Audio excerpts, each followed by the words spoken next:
is warring within my own mind. And I want you to know it tears up some stuff sometimes. It pulls down strongholds, the weapons that I've got to fight with. Yes, Lord. Yes, Lord. Yes, Lord. Bless you, Dave. The weapons that I've got to fight with. Yes. Yes. Thank you, Father. I've got some prayer time. You see, my house was tearing up. And instead of fighting back, I went to God in prayer. Oh, the devil didn't know how to handle that because I went in sincere prayer and I had learned that the fervent, effectual prayer of a righteous man availeth much. That's right. Instead of arguing back with my wife and backhanding her and telling her where she can go, I went to God in sincere prayer. All right. Good morning to you. We thank God for this another day. In this last days, I want you to know I see what the devil is doing, Brother Sam. I see the homes are being torn apart.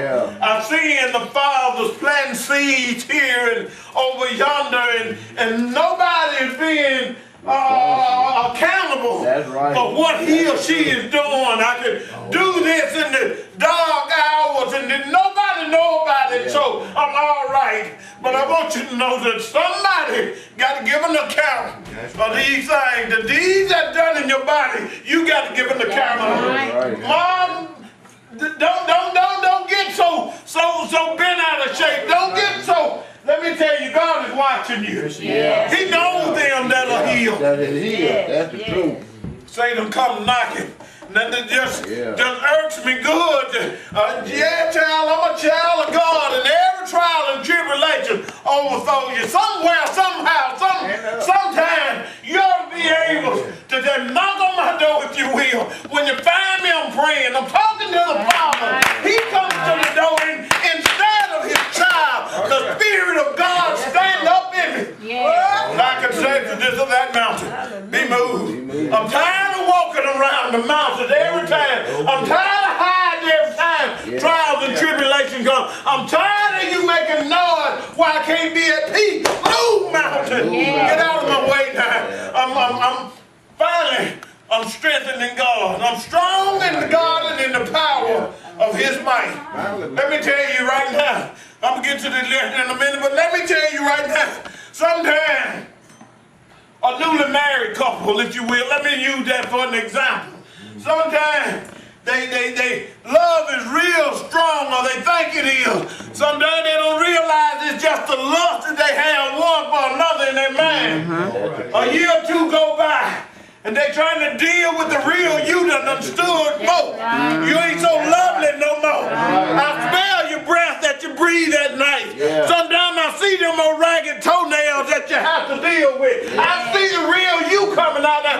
Do my love stand strong enough? All right. Still love. Do I still love you? All right. But God loved us in spite of. In spite of our bad breath. In spite of our bad ways. In spite of our bad habits. In spite of our lives. In spite of our ungodliness. While we were yet sinners, Christ died for us. He gave his life. He shed his blood so that I can come forth and have life.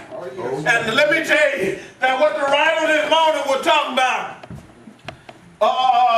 having a zeal of God, but not denying the power thereof. I want you to know sometimes that power that comes along with that godliness, that'll cause you to have to forgive.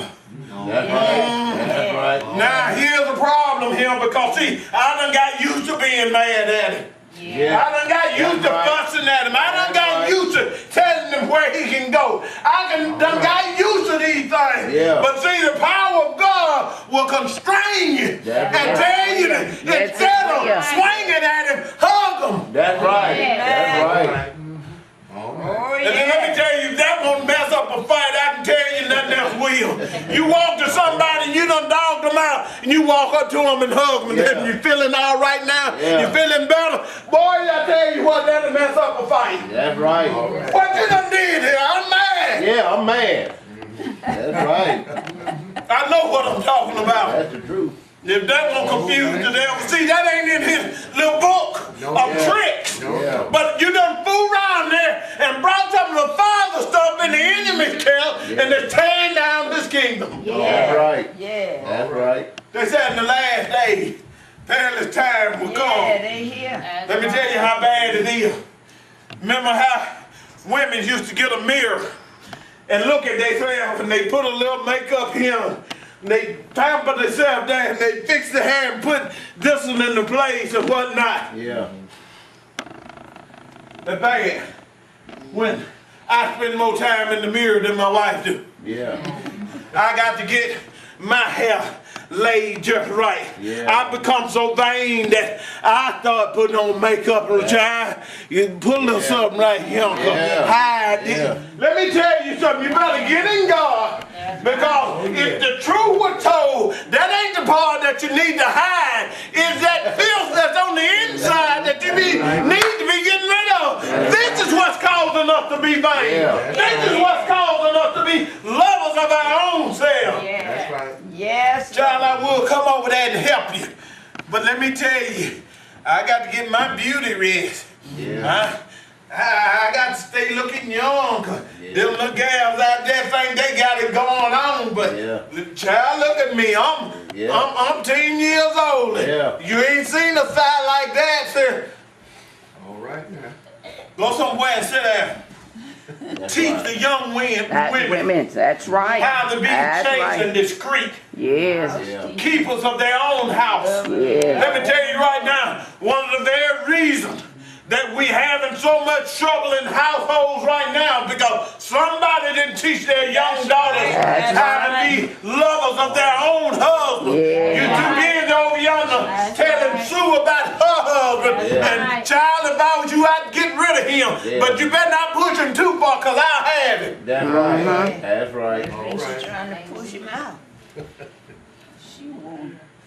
This know ye also, that in the last days, perilous times shall come. All right. Let me tell you what happened.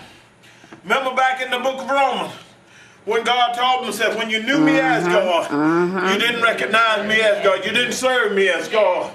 So since you wouldn't do that, since you wouldn't recognize me, see, that's some DNA down on the inside of me that ought to, if they done a study of it, they ought to see that somewhere I'm connected to the bloodline of God himself.